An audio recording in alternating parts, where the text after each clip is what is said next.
Siamo qui a Treviso con la 15ª edizione del Treviso Marathon, dico 15ª, non sono pochi gli anni che abbiamo imbastito su questo grande evento che a livello di numeri alternativamente qualche anno è andato bene, qualche anno un po' meno bene, ma abbiamo sempre dei numeri interessanti. Anche oggi praticamente arriveranno sotto il traguardo più di 4.000 persone e quindi diciamo che siamo soddisfatti da questo punto di vista assolutamente.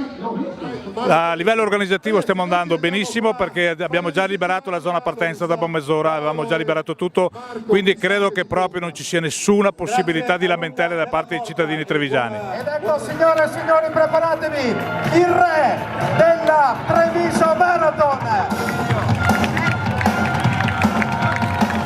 Gilbert King, 2 ore e 12 minuti e spiccioli di secondo, ma il tempo sarà reso ufficiale.